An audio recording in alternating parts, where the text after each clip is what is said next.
These dahlias were sponsored by Squarespace. Dahlias, dahlias, dahlias. Every year I promise myself I am not gonna grow dahlias on the farm. So this year I only purchased 125 and I'm gonna share all the details with you in this video. I've been holding out on you guys. I've actually had these dahlias on hand for quite a while, and unlike everyone else who's already planted their dahlias, everyone else, you know, in the entire northern hemisphere, if they have dahlias, they feel it's very late. I have been hiding these in my cooler, and I'm gonna keep hiding these in my cooler until the beginning of June. I have a very strange, but I think logical dahlia plan. I'm gonna share all the details with you about the ways that I've struggled with dahlias in the past and what I'm gonna do to hopefully do dahlias better this year. And then at the end, I'm gonna show you all the varieties that I have that, you know, I'm really, really excited about. These are some of the most beautiful tubers that I've purchased yet. What I've discovered about dahlias is that even though they're a tropical heat-loving plant, they're not necessarily a dry, hot, desert-loving plant. Over the years, I've been trying dahlias. You know, I feel like every year I've planted at least 100. You know, some years I've gotten closer to 200, and I've never been able to make any money on the crop. What happens here is I start them early. I usually get them potted up in April. I get them planted out in May after my last frost happens, and they love the weather. They grow super fast. They turn into these nice bushes, and they bloom in June. Usually I have dahlias as one of my earliest flowers on the farm, which is very strange because they're definitely more of a summer, fall blooming flower. They're beautiful. I love them. I'm so happy with them. And then our heat comes. We end up getting hot, dry, 100 degrees in the summer, no rain for months and months on end. I do water them. Obviously, they die without water, but they just start really suffering. The colors of my dahlias, they get sun bleached out. You know, instead of being these beautiful, rich, soft pinks that everyone loves about dahlias, they end up bleaching into these weird yellowy pinks. Everything kind of just looks the same. My foliage starts to get spotted. It starts to get yellow, blocking streaks on it, and then the plant starts to slowly decline. The stems start to get thinner and thinner. They put out less and less buds the further we get into the season. September comes and we start to get longer nights, we start to get some cooler weather, and they bounce back a little bit, but not enough to really give me any sort of blooms to be able to make enough money to, you know, justify how much space and how much care dahlias need throughout the entire season. So every year I say, no more dahlias. That's it. We're not doing it. But Ian, he loves dahlias, and every year he complains and he gets sad, and then he convinces me that they're gorgeous and beautiful, and then I do this. I end up buying boxes and boxes of them, and we try again. After years of experimenting, I think I know what my problem is, and identifying the problem is the first step to, you know, coming up with successful solutions in the garden. If you don't know what's wrong, you don't know how to fix it. And what I think is wrong with my dahlias is that my farm has a plague of grasshoppers. We are just drowning in grasshoppers, and there's nothing I can do about it. We're just surrounded by grasshoppers. They're always gonna come in. They're always gonna be attacking my crops. The problem with grasshoppers isn't that they're eating the leaves. It isn't that they're chewing on the flowers. That I could fix. The problem with the grasshoppers is that they carry viruses. And the viruses that I've noticed that they spread throughout my farm are Astor's yellow disease, which isn't so much of an issue with the dahlias, but they also spread very, very badly mosaic viruses. And that is what I think I've identified is happening to my dahlias. They get this checking of yellow markings. you know, looking like a mosaic on the leaves, you know, starting in July after, you know, June comes and the grasshoppers chew on the plants. And it just slowly progresses to the point that, you know, the plants don't thrive, like I said. So what I need to do is I need to make it so my dahlias aren't super attractive to the grasshoppers during the height of the grasshopper season, which is June, right? If I can get them getting less diseased, then I can get those late summer, fall blooms that I'm really looking for out of dahlias. So the plan this year is dahlias are going in here. I'm surrounded by my ranunculus plants, which are looking beautiful. They're looking, you know, they're looking gorgeous, blooming out. It is mid-May right now.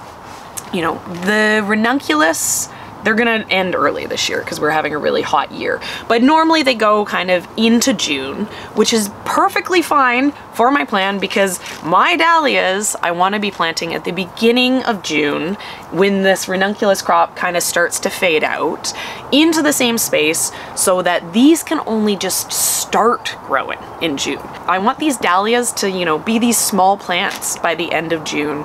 Nothing with buds, nothing that's looking to flourish, because I want them to really come into their own. I want them to grow mostly like foliage during July, during a lot of the heat, you know, and then as we get into August actually starts to be a little bit more comfortable for the plants. Our nights are getting longer here. We're in Canada, we're in Kelowna, British Columbia, Canada, so we're enough north that July is hard on a lot of the plants. We have long days and hot sun, right? I'm gonna have them not blooming during that period because it's in a tunnel. If these only start blooming in September, that's gonna be perfect for me, right? If these start blooming in September, I'm getting a few blooms then, and then they really come into their best in early October.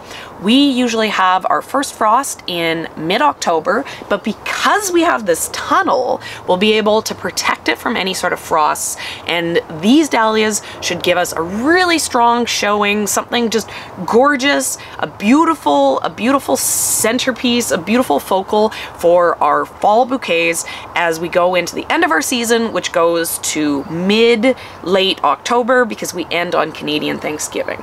So if these become a crop that only functions as a succession in my tunnel following the ranunculus that then only give me fall blooms, I think there's a great chance that I will be able to actually finally make some money on these. I know that as a flower farmer, my focus is very much on profitability, and the way that I come up with those calculations is how much labor I put into a crop balanced with how much sales I get from a crop. So dahlias in the past, when I had to pot them up, keep them inside, have them in a greenhouse, that is all money that I'm putting out the door. Money in labor, money in potting soil, money in pots. You know, it made them be a very expensive crop. Because I am not doing anything with them other than storing them in my fridge for a month and then popping them straight into the ground, that is all less money invested into the crop. So I don't need to sell as many dahlia flowers to have this crop be a profitable crop because I'm spending less labor by doing it. So fingers crossed. I feel good about this plan. This is multiple years, and I'm feeling good about this plan. I think this is the trick. What you probably care about the most is what do I have in these boxes? And you might be a little bit disappointed. I have 125 dahlias, but I don't have 125 varieties. That's why this video isn't 8 hours long. I only actually have 5 varieties of dahlias. When you have a farm, only having 1 or 2 of a plant isn't very useful. What we really need to do is to plant, you know, 15, 20, 50 of all the same variety so that we have enough blooms to be able to make you know, multiple of the same type of bouquet. If we have, you know, a million different varieties of dahlias, when I go to make the bouquets, it makes things a little bit more difficult. So what I have is 5 varieties, which is great. 25 of, you know, all the same dahlia means that when I go to pick it, you know, I feel like most weeks I get 1 stem per dahlia.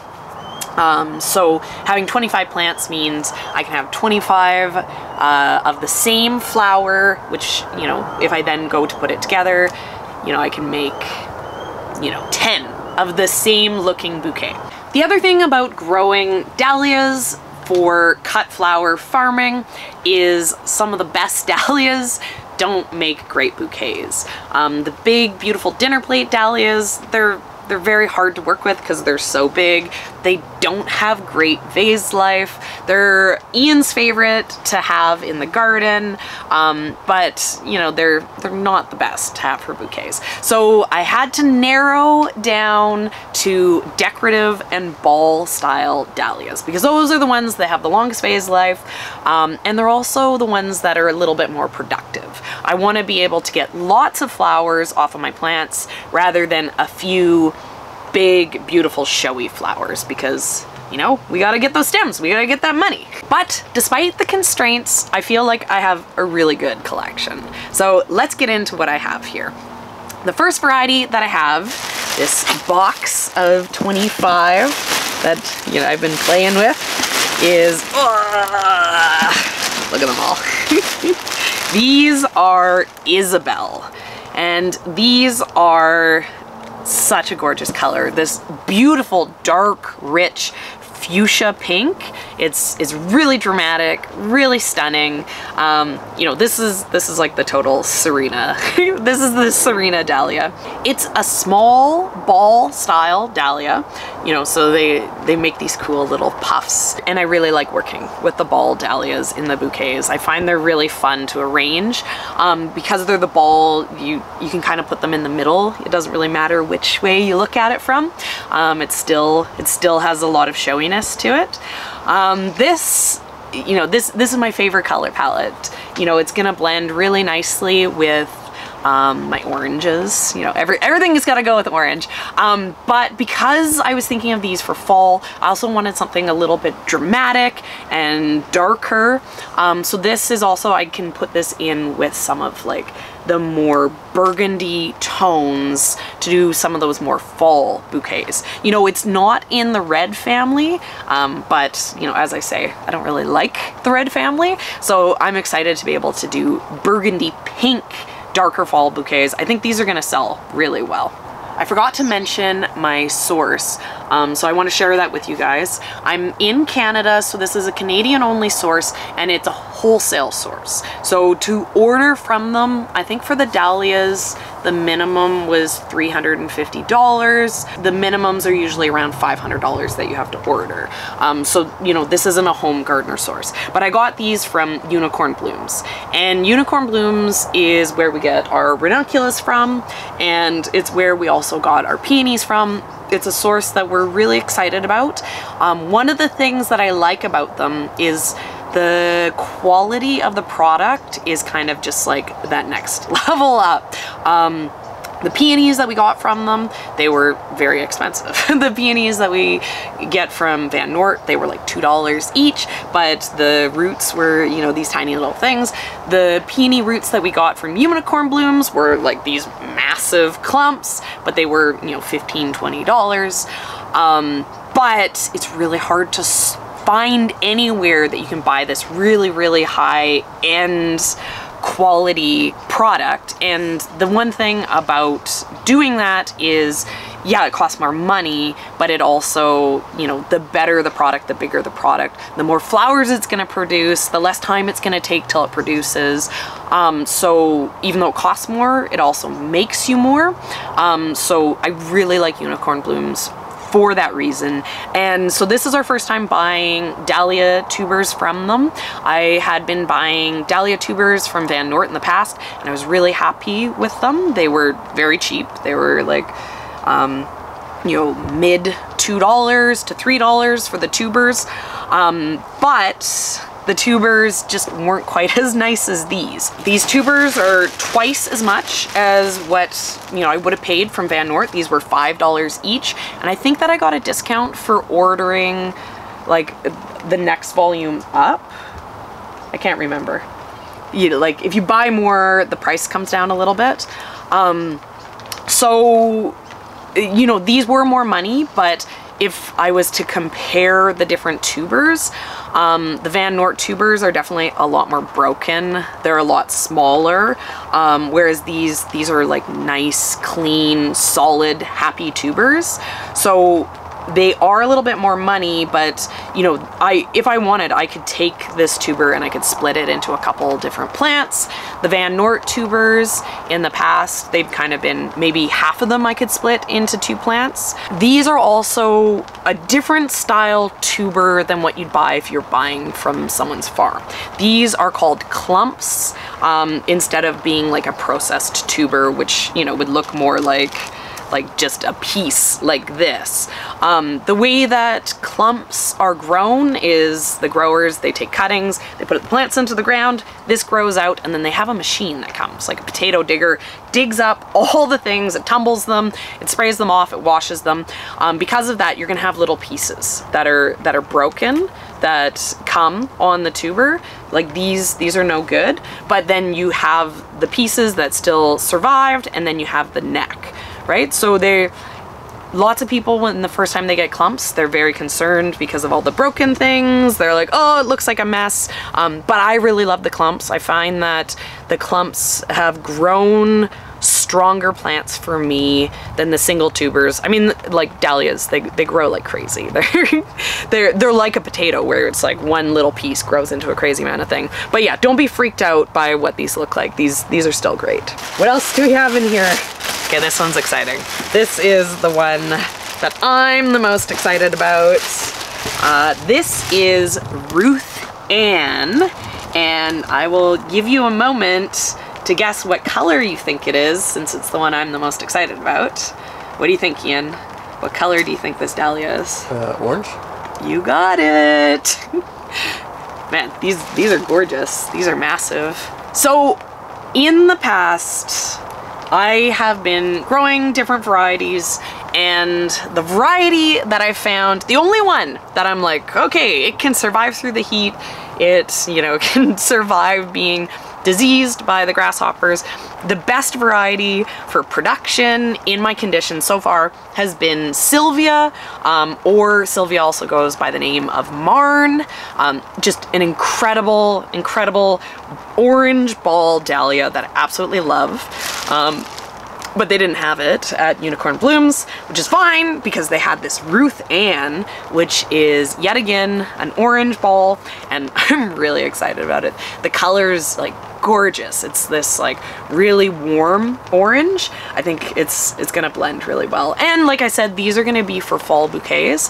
So that orange color, I do like the brown amaranth, and then like have it mixed with these, have some nice like soft greens. It's gonna make a really beautiful fall bouquet. I'm very excited about it.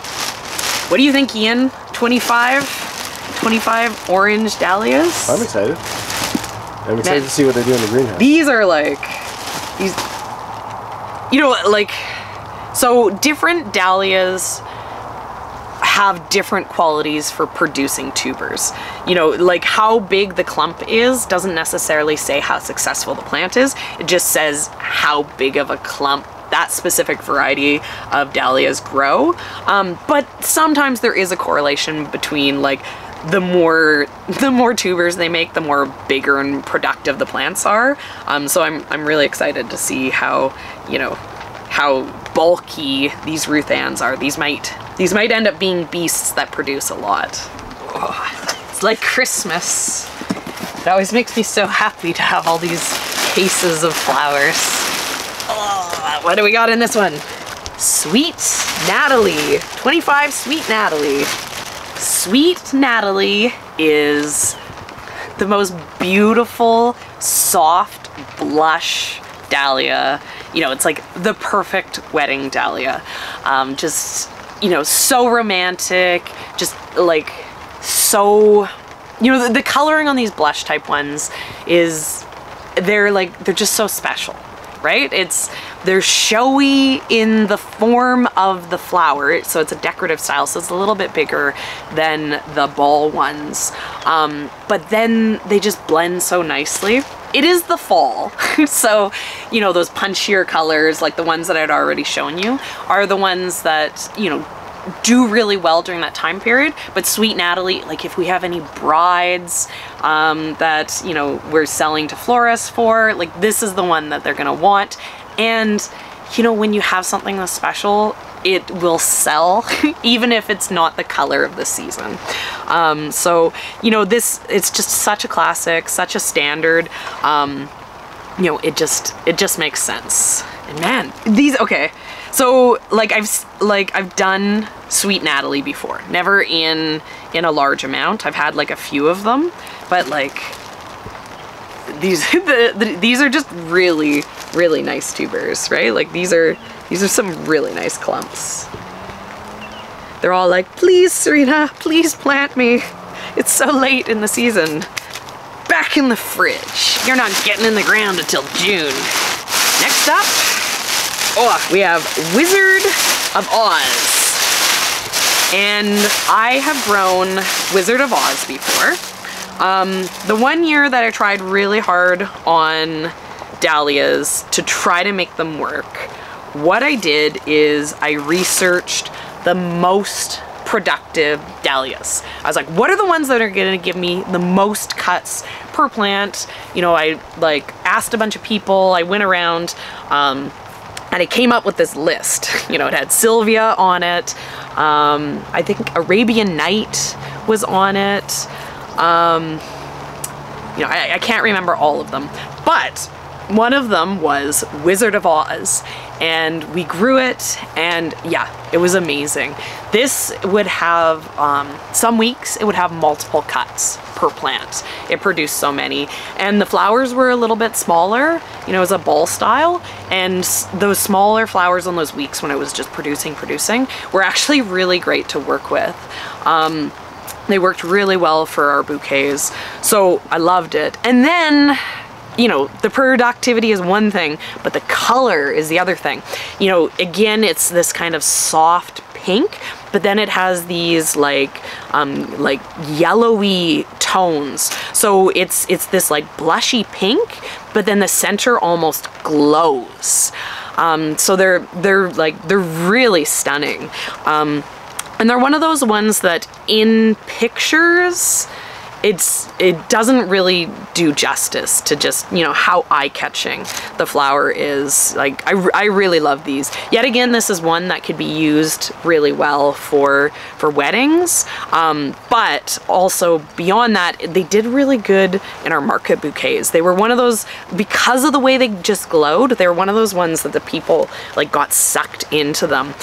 So I was really happy to be able to get this to do again. And I'm excited to see if having it in the tunnel, having it planted a little bit later, because I have so much experience growing this, if it's gonna make a significant difference for how it grows. This is gonna be the ultimate variety to really put my theory to a test of the differences in growing them in this new way. So, you know, very, very excited. These ones are funny too, because like, you know, compared to all the rest of them, these tubers are like so long and skinny. They're like finger ones, but it's like, you know, it's funny how like, you know, every plant, they're still dahlias, but they're so unique from variety to variety. Okay, one last one. Okay, last but not least, we have, oh, no, how many? Okay, I was very confused opening this box because apparently I didn't buy 125. Apparently I bought 150, and there's 6 varieties, not 5 varieties. Because if you've been around here for a while, you probably know I have zero constraint when it comes to bulk buying. The plan was to buy 5 varieties and to max out at like 120. But apparently I got on that website and I couldn't control myself. And so yeah, there's even more than I thought, which is fine, right? Like We're literally a flower farm. Right? I'm gonna plant 2 beds. Like the difference between cramming like 60 and 75 into a single bed, like it's fine. They'll do great. Are you upset, Ian, that I bought too many? No, we need flowers to sell flowers. Ian would never complain about buying too many dahlias. Okay, Ian, if I bought 500 dahlias, how would you feel? I don't know. If it was an experiment to see if we could sell that many, that'd be fine. If you couldn't sell 500 plants worth of dahlias and then you did it again the next year, then that would be concerning. Okay, what if I told you that I'm currently talking to someone to buy 80 more dahlias? How would you feel about that?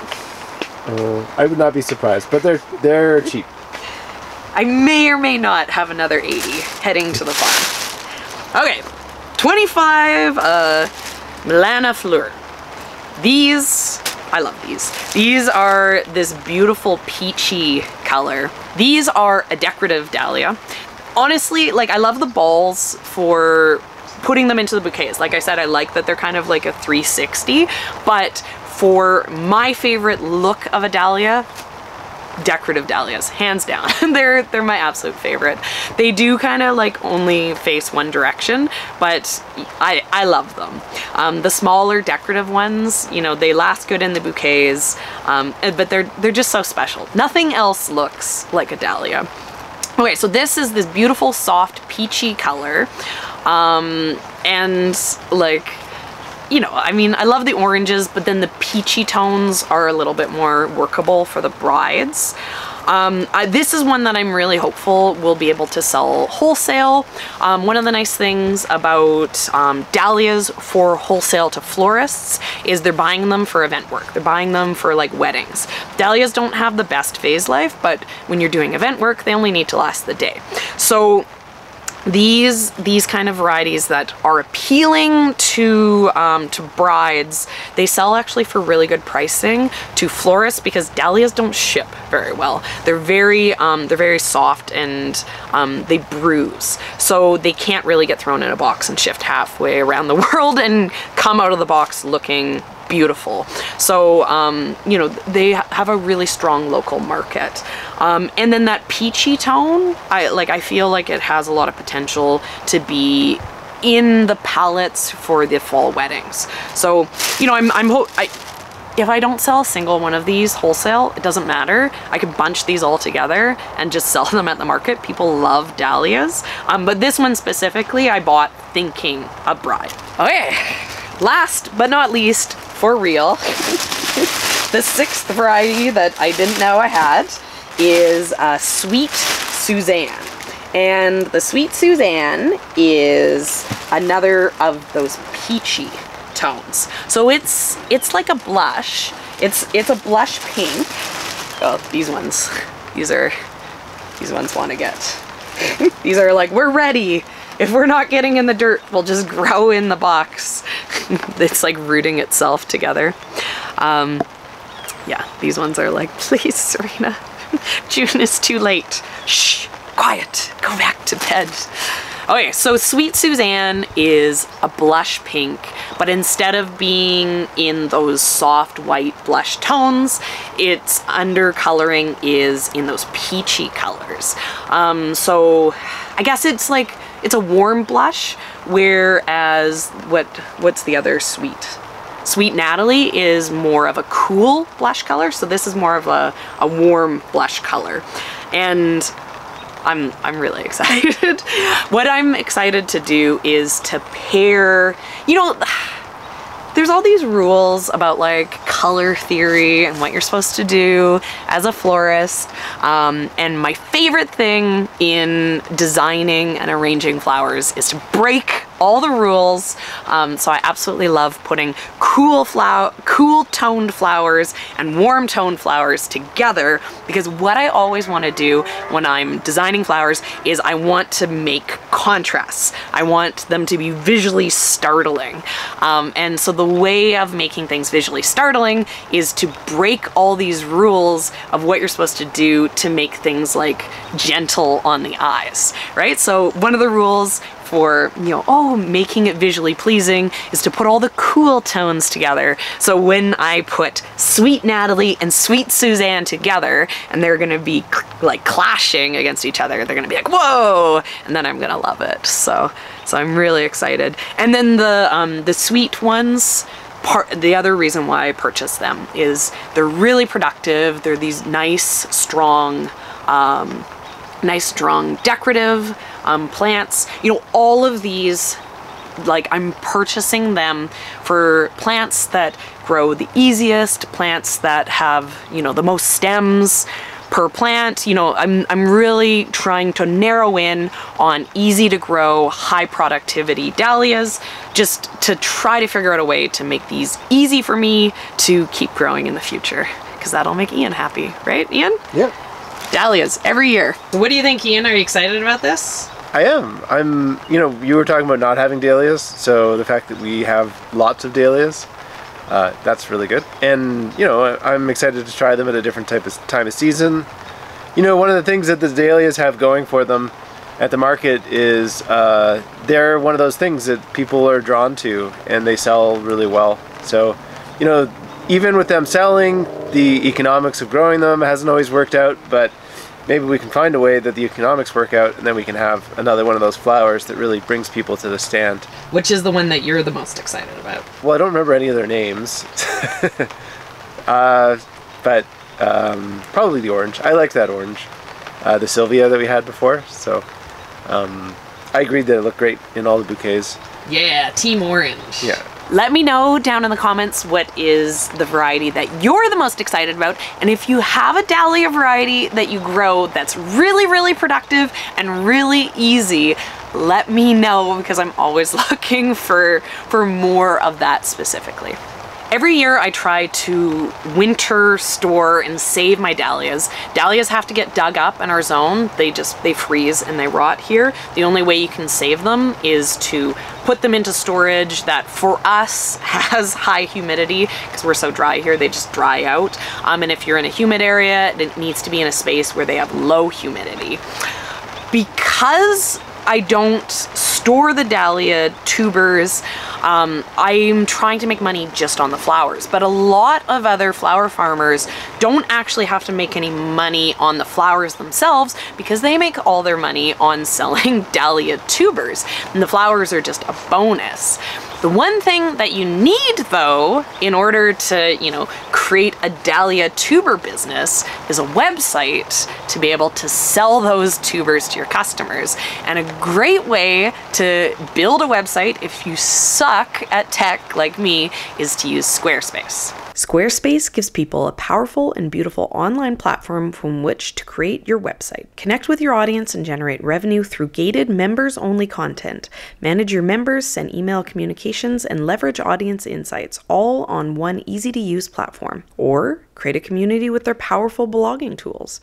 Or use Squarespace extensions to manage inventory, promote products, and streamline bookkeeping. Or simply display posts from your social profiles. Honestly, the options feel limitless. Go to squarespace.com for a free trial. And when you're ready to launch, go to squarespace.com/youcaneatthegrass to save 10% off your first purchase of a website or domain.